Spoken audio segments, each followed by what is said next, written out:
Bonjour les sixièmes, on se retrouve aujourd'hui pour noter le cours sur les fractions dans votre cahier de leçons.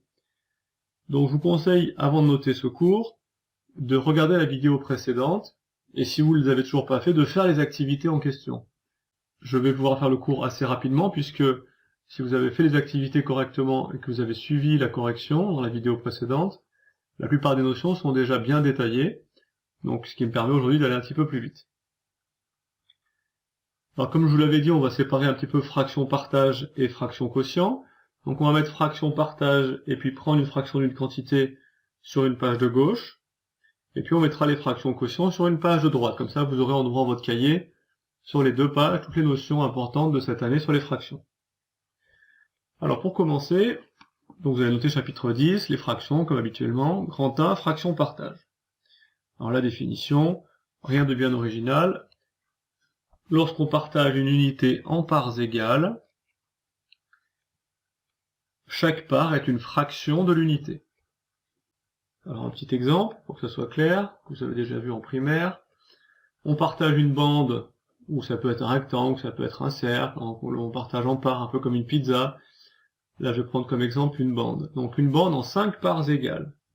Eh bien une part, ça représente donc 1/5 de la bande. Vous allez faire un petit schéma sur votre cahier, avec le quadrillage c'est facile.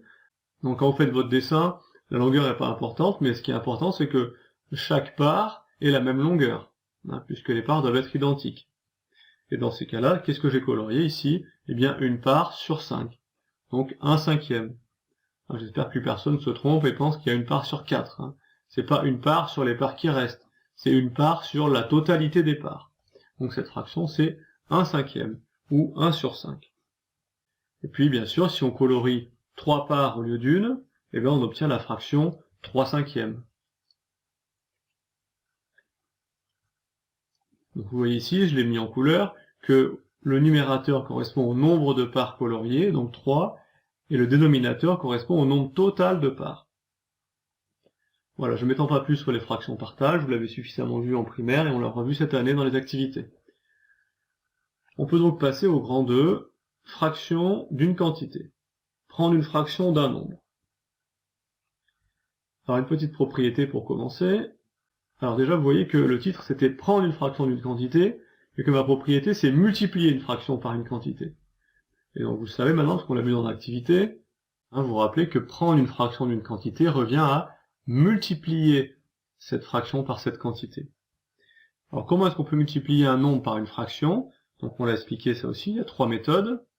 La première méthode, c'est de multiplier le nombre par le numérateur, puis de diviser le résultat par le dénominateur. La deuxième méthode, c'est donc de diviser ce nombre par b, puis de multiplier le résultat par a. Et enfin, la dernière méthode, c'est de multiplier ce nombre par le résultat de la division de a par b. Autrement dit, on fait la division d'abord, on divise a par b, on fait le quotient, et puis le résultat qu'on a trouvé, on le multiplie par le nombre en question. Alors les propriétés avec les lettres sont encore peut-être pas très claires pour vous, vous n'avez pas vraiment l'habitude. Donc avec un exemple, ça sera, je pense, plus clair et plus simple. Donc l'exemple que j'ai choisi, c'est 3/4 de 66.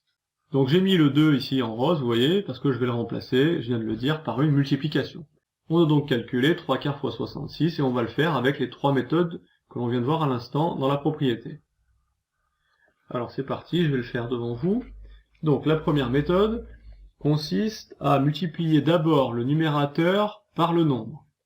Qu'est-ce que ça veut dire? Je vais à chaque fois entourer le calcul que je fais en premier, comme on a fait dans l'activité la dernière fois. Donc, je dois calculer 3/4 fois 66. Alors, quel calcul je peux faire en premier? Si je suis la première méthode, eh bien, je multiplie le numérateur par la quantité. Voilà le calcul que je fais en premier. 3/4 fois 66. Qu'est-ce que j'obtiens? Eh bien, 3 fois 66, et le résultat divisé par 4, ou sur 4, ce qui revient au même. 3 fois 66 sur 4, 3 fois 66, ça fait 198. Et toujours divisé par 4. Et j'obtiens enfin 49,5. Voilà pour la première méthode. Et puis troisième méthode, on fait donc toujours 3/4 fois 66, mais cette fois-ci, l'opération qu'on va faire en premier, c'est bien 66 divisé par 4. Hein, on laisse la multiplication de côté pour l'instant, et on fait 66 divisé par 4. Donc comment on va rédiger ça? Eh bien on va écrire 66 sur 4 multiplié par 3. Alors 66 sur 4 nous donne 16,5 que l'on doit multiplier par 3 pour un résultat final de 49,5. Heureusement, on trouve le même résultat qu'avec la méthode précédente. Et puis, troisième méthode, donc je réécris une dernière fois mon calcul, 3/4 fois 66, et cette fois-ci, le calcul que je vais faire en premier, c'est 3/4. On dit 3 divisé par 4. Donc 3/4 fait partie des fractions dont vous devez connaître, je l'ai déjà dit, l'écriture décimale par cœur. 3/4 c'est égal à 0,75, ou 75%, si on le met en pourcentage. 0,75 multiplié par 66, qui me donne encore une fois 49,5. Ces trois méthodes ont déjà été vues dans l'activité donc sur les billes rouges. J'espère qu'elles commencent à être claires pour vous. Hein, je le répète encore une fois, l'intérêt, si on connaît les trois méthodes, c'est de pouvoir choisir la plus adaptée à l'exercice. Vous allez pouvoir passer sur la page de droite, sur laquelle on va pouvoir parler des fractions quotients. Alors je pourrais commencer par vous donner la définition directement. La définition, la voilà ici. Le quotient A sur B est le nombre qu'il faut multiplier par B pour trouver A. Mais donner la définition comme ça de but en blanc, c'est pas évident, elle n'est pas évidente à comprendre. Donc, on va la laisser de côté pour l'instant, et on va commencer par des choses que vous connaissez, c'est-à-dire les différences. Vous allez comprendre un peu le cheminement au fur et à mesure. Donc, grand 3 fraction quotient, petit 1 quotient. Alors, un petit rappel pour commencer. Vous êtes d'accord que 11 moins 4, c'est la différence entre 11 et 4. Donc, c'est le nombre qu'il faut ajouter à 4 pour trouver 11. Autrement dit, c'est 7. C'est une façon d'écrire la différence, de dire c'est le nombre qu'il faut ajouter à 4 pour trouver 11. Hein, 11 moins 4, quand on est petit, certains partent de 4 et font 4, 5, 6, 7, 8, 9, 10, 11. Ils comptent sur leurs doigts et disent, eh ben, j'ai rajouté 7. Donc c'est bien le nombre qu'il faut ajouter à 4 pour trouver 11. Alors ce que j'ai fait avec 11 et 4, je vais le faire avec deux lettres. Donc essayez de suivre le raisonnement. Alors si j'écris que B moins A est la différence entre B et A. Donc le 11 a été remplacé par B et le 4 a été remplacé par A. Donc cette différence, si je veux faire une phrase identique à celle-là, c'est le nombre qu'il faut ajouter à qui pour trouver qui là-dedans. Donc par analogie avec l'exemple, vous allez pouvoir trouver tout seul que c'est le nombre qu'il faut ajouter à A pour trouver B. Hein, puisque le 11 est devenu le B et que le 4 est devenu le A. Et que la différence entre 11 et 4, c'était le nombre qu'il faut ajouter à 4 pour trouver 11. Donc ici, c'est le nombre qu'il faut ajouter à A pour trouver B. Voilà ce que c'est la différence. L'écart, on pourrait dire, entre B et A. Bon, ce qu'on a fait avec la différence, avec des sortes d'addition à trous, on va le faire maintenant avec des multiplications à trous. Alors 6 sur 2, par exemple, c'est le quotient de 6 par 2. C'est le résultat de la division de 6 par 2. Mais, du coup, bon, c'est égal à combien? 6 divisé par 2, c'est égal à 3.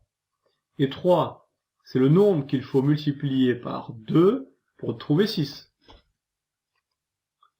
Hein, quand on pose la division 6 divisé par 2, 6 divisé par 2, on dit dans 6, combien de fois 2? Et il y va 3 fois. Donc 3, c'est bien le nombre qu'il faut multiplier par 2 pour trouver 6. Voilà ce que c'est le quotient de 6 par 2. Voilà, j'espère que ce qu'on vient de faire vous aide maintenant à comprendre la définition que je vous ai montrée tout à l'heure. La définition, la voilà. Le quotient A sur B est le nombre qu'il faut multiplier par B pour trouver A. J'aurais donc pu écrire 2 fois quelque chose qui fait 6. Pour trouver le nombre qui est là, eh bien, qu'est-ce que je fais comme opération? 6 divisé par 2. Donc ce que j'ai écrit là, je peux maintenant l'écrire avec A et B. Qu'est-ce que ça va me donner? Ça va me donner tout simplement B fois A sur B égale A. Donc ceux qui sont venus en classe ont fait les exercices dans le livret, plusieurs calculs. Donc des exercices du type 2 fois quelque chose qui fait 7. Bon, la réponse c'est 7 demi. 2 fois quelque chose qui fait 7, le nombre qui est ici, c'est dans 7 combien de fois 2, et donc je le trouve en faisant 7 divisé par 2. Écriture fractionnaire. Donc cette notion a aussi été évoquée dans les activités. Alors d'abord, un petit rappel de vocabulaire. Soit A et B deux nombres avec B non nul. Alors qu'est-ce que ça veut dire B non nul? Eh ben, ça veut simplement dire que B n'a pas le droit d'être égal à 0. Alors A sur B est une écriture fractionnaire du quotient de A par B. C'est ce qu'on vient de voir à l'instant. Alors le nombre qui est en haut s'appelle le numérateur, et celui qui est en bas le dénominateur. Alors numérateur parce que ça commence comme numéro, c'est ce qu'on compte, et dénominateur parce qu'il y a le nom, c'est celui qui donne le nom à la fraction. Alors pourquoi est-ce qu'on appelle ça une écriture fractionnaire et pas simplement une fraction? On va le voir juste un petit peu en dessous. Je n'ai pas dit fraction parce que c'est une fraction seulement si A et B sont des nombres entiers. Et moi j'ai simplement précisé soit A et B deux nombres, sans préciser que c'est des nombres entiers. Donc ce qu'il faut retenir entre autres c'est ceci, que A sur B est égal à A divisé par B. Alors une petite remarque sur des cas particuliers. Si le dénominateur est égal à 1, A sur 1, eh ben c'est A divisé par 1, c'est égal à A. Alors à quoi ça sert cette remarque? A sur 1 égale A. Mais ça sert à deux choses. La première, c'est que si dans un calcul vous arrivez au résultat, par exemple, 7 sur 1, eh bien vous pouvez faire disparaître le 1 et dire c'est égal à 7. C'est plus simple. La deuxième utilité de cette remarque, c'est de faire des calculs du type 7 plus 1 quart. Alors qu'est-ce qu'on doit additionner? Là, on doit additionner un nombre entier et une fraction. Et vous verrez l'année prochaine que pour additionner ces types de nombres, eh bien, c'est plus simple d'avoir deux fractions. Donc on rajoute sur 1, et ainsi on se retrouve avec deux fractions qu'on devra ensuite mettre au même dénominateur, mais vous verrez tout ça l'année prochaine. La deuxième remarque, c'est quand on a 0 au numérateur, par exemple 0 sur 8, eh bien vous le savez depuis longtemps, 0 divisé par n'importe quoi, on trouve toujours 0. Alors si un nombre en écriture fractionnaire, on l'a dit tout à l'heure, a la chance d'avoir son numérateur et son dénominateur qui sont des nombres entiers, alors c'est une fraction, et pas simplement une écriture fractionnaire. Toujours avec B évidemment qui doit être différent de 0. On l'a expliqué en cours il y a quelques temps, B ne peut pas être égal à 0 puisque sinon le résultat est un nombre infini. Un nombre peut donc avoir différentes écritures. Ça aussi, c'était le sujet d'exercice dans votre livret d'exercice. Alors vous allez refaire ces deux petits tableaux. Dans un sens et dans l'autre, on pourrait dire de l'écriture décimale à l'écriture fractionnaire et puis de la fraction à l'écriture décimale.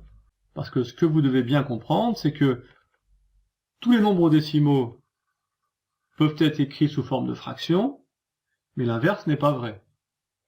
C'est ce qu'on va voir dans ces exemples. Donc dans ce premier tableau, j'ai l'écriture décimale et je veux les écritures fractionnaires au pluriel. C'est donc qu'il y en a plusieurs. Alors on commence par la première, 0,25.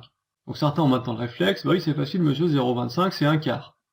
Ou c'est 25 sur 100. Voilà, ça c'est peut-être les deux plus faciles à trouver. Est-ce qu'on peut en trouver d'autres? Bien oui, on a vu dans une activité aussi qu'on pouvait multiplier le numérateur et le dénominateur par le même nombre, et bien on trouvait quoi? Une fraction égale. Donc là, si je multiplie par exemple le 1 et le 4, je multiplie tous les deux par 2, 1 fois 2 me donne 2, 4 fois 2 me donne 8, et bien c'est encore une fraction qui est égale à cette écriture décimale. Alors je peux encore multiplier par 2, hein, je pense que vous avez compris le principe. 2 fois 2, 4, 8 fois 2, 16. Est-ce que je veux multiplier par 2? Ben non, je peux multiplier par 100, par 4, par 27, par ce que je veux, tant que je multiplie le numérateur et le dénominateur. Par exemple, si je prends celle-là et que je multiplie par 100 en haut et en bas, j'obtiens 200 sur 800. Voilà une autre fraction qui est égale toujours à 0,25. Donc toutes ces écritures-là correspondent au même nombre. Correspondent toutes au nombre décimal 0,25. Puis une dernière, on pourrait écrire par exemple 2,5 sur 10. Alors est-ce que celle-là est une fraction? Non. Est-ce que c'est une écriture fractionnaire? Oui. Donc qu'est-ce que j'ai donné ici? J'ai donné 1, 2, 3, 4, 5, 6 écritures fractionnaires, dont 5 sont des fractions, puisque bien sûr les fractions sont des écritures fractionnaires. Et l'inverse n'est pas forcément vrai. Vous voyez que celle-ci, c'est une écriture fractionnaire qui n'est pas une fraction. Mais toutes sont bien des écritures fractionnaires. Deuxième exemple, 0,5. Bon, alors le plus simple c'est 1/2. L'autre qui est très simple c'est 50%, hein, c'est la moitié. Une autre qui est simple c'est peut-être 5 sur 10. Et puis après, je vous laisse choisir celle que vous voulez. Toutes les fractions, toutes les écritures fractionnaires, dont le numérateur est la moitié du dénominateur. Donc je peux écrire par exemple 27 sur 54. Dès que le dénominateur est le double du numérateur, j'ai une fraction qui est égale à 0,5. Donc je pourrais écrire par exemple 2,3 sur, je prends le double, 4,6. Je pourrais écrire par exemple 500 sur 1000, etc. Et puis dernier exemple, 1,5. Ça c'est une fraction qui est plus grande que 1, donc ce qui veut dire que son numérateur est plus grand que son dénominateur. 1,5 c'est 1 plus la moitié, donc c'est 3 demi. Mais c'est aussi 15 sur 10. Mais c'est aussi 150 sur 100, etc. Maintenant vous avez compris le principe. Il suffit de multiplier le numérateur et le dénominateur par le même nombre. Donc qu'est-ce que je peux écrire? Eh bien par exemple 21 sur... Qu'est-ce que j'ai fait pour trouver 21? J'ai par exemple fait 3 fois 7. Alors si je fais 3 fois 7, eh bien en bas je fais 2 fois 7. Donc 21 sur 14. On pourrait écrire une dernière, allez, une écriture fractionnaire qui ne soit pas une fraction. Eh bien je vais mettre une virgule ici. 2,1 sur 1,4. Voilà, je répète, c'est pas une fraction, mais c'est quand même une écriture fractionnaire. Donc une écriture décimale peut toujours s'écrire sous forme d'écriture fractionnaire. Alors c'est logique, puisque rappelez-vous, quand on a commencé à parler de nombres décimaux, je vous ai demandé qu'est-ce que c'est un nombre décimal, et certains ont répondu c'est facile, c'est un nombre à virgule. Et je vous avais dit non, c'est pas un nombre à virgule, une écriture décimale. Une écriture décimale, c'est un nombre que l'on peut écrire sous forme de fraction décimale. Et une fraction décimale, qu'est-ce que c'est? Je vous rappelle ça aussi, c'est une fraction avec le dénominateur qui est égal à 100, ou à 10, ou à 1000, etc. Donc évidemment, puisque c'est sa définition, un nombre décimal peut toujours s'écrire sous forme d'écriture fractionnaire, et même de fraction décimale. Alors est-ce que la réciproque, est-ce que dans l'autre sens, c'est vrai? Autrement dit, est-ce que toutes les fractions, on peut les écrire sous forme de nombre décimal? Eh bien là, la réponse est non. On l'a vu aussi dans les activités un petit peu, quand on a partagé des segments, parfois, quand on divisait, la division ne se terminait pas. Et dans ces cas-là, la fraction n'a pas d'écriture décimale. Alors on va les prendre une par une et on va se poser la question, est-ce qu'elle a une écriture décimale ou pas? En première fraction, 15 sur 5. Alors comment on fait pour savoir, pour répondre à la question, est-ce que 15 sur 5 a une écriture décimale? La méthode est finalement assez simple, il suffit de diviser 15 par 5. Donc on va écrire 15 divisé par 5. Et vous savez qu'on obtient 3. Alors 3, c'est un nombre entier. Et la question c'était, est-ce que la fraction a une écriture décimale? Alors 3, c'est un nombre entier, un nombre décimal, c'est les deux. Et la réponse, oui, c'est les deux. C'est un nombre entier et un nombre décimal. Si vous rajoutez virgule 0, peut-être ça vous aide à vous rendre compte que c'est bien un nombre décimal. Ensuite, on passe à la deuxième qui est 1 demi. 1 demi, c'est égal à 1 divisé par 2, donc 0,5. Là encore, on a bien une écriture décimale. On passe au suivant qui est 1 sur 3. Alors vous le savez peut-être déjà, qu'est-ce qui se passe quand on fait la division 1 divisé par 3? Eh bien on trouve 0,3, etc., etc., jusqu'à l'infini. Donc la fraction a-t-elle une écriture décimale? Eh bien la réponse est non, puisque la division ne se termine pas. Donc on va écrire un tiers n'a pas d'écriture décimale. Il y a d'autres écritures, un tiers, on peut l'écrire 10 sur 30, on peut l'écrire 2 sixièmes, on peut l'écrire sous forme de plein de fractions différentes, d'écritures fractionnaires différentes, mais pas sous forme de nombre décimal. Un quart, lui, 1 divisé par 4, eh bien vous le savez, ça fait 0,25. Donc lui, pas de problème, il a bien une écriture décimale. 237 sur 10 nous donne l'occasion de revoir les divisions par 10.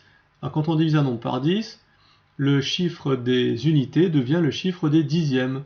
Donc le 3, qui lui était le chiffre des dizaines, va devenir le chiffre des unités. On obtient donc 237 divisé par 10 égale 23,7.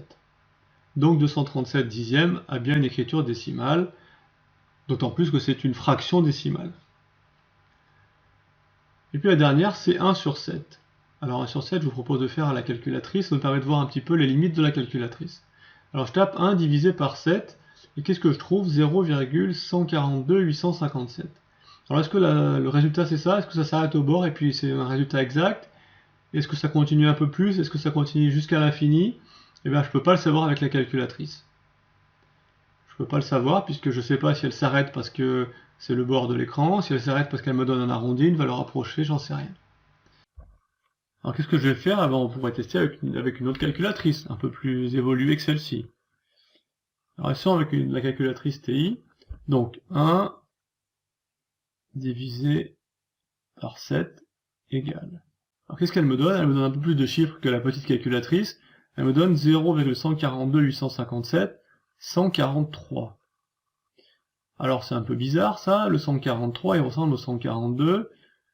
Alors qu'est-ce qui se passe à votre avis? Ben, ce qui se passe c'est que la calculatrice elle m'a fait un arrondi sur ce chiffre-là.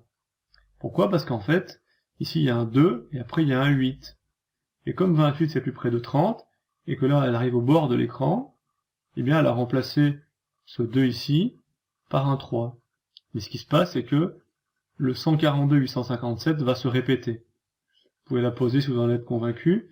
Vous allez obtenir 142 857, 142 857, 142 857, etc., etc. Toujours est-il que, est-ce que 1/7 a une écriture décimale? La réponse est non. On va l'écrire comme ça, 1 divisé par 7 est à peu près égal à 0,142 857, 142, etc. En tout cas, 1/7 n'a pas d'écriture décimale. Donc la vidéo d'aujourd'hui est terminée, le cours ne l'est pas. Il nous reste à voir le repérage des fractions sur une demi-droite graduée, et puis l'encadrement des fractions. Mais je vous l'ai déjà dit dans la dernière vidéo, vous pouvez d'ores et déjà faire les pages 23, 24, et même certains l'ont fait en classe sans avoir vu la leçon, commencer la page 25 sur les demi-droites graduées.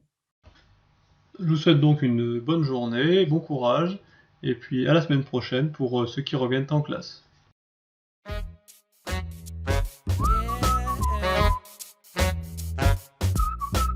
There were 5 pieces in one whole pie. The denominator of the whole pie was 5. The numerator of my part was 3, as 3/5 of the pie was for me. My mom made the apple pie out of Granny Smith's. She asked me if I liked it. I said, I plead the 5th.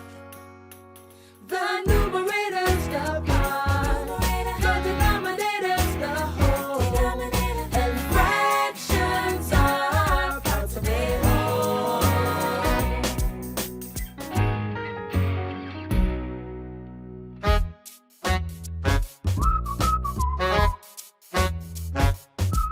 3 birds were on a telephone pole. The denominator 3 was the group as a whole. The numerator 2, out of the thirds, described the 2/3 that were bluebirds. The numerator 2 described how many were blue. Then something fell on my head. It was bird poo.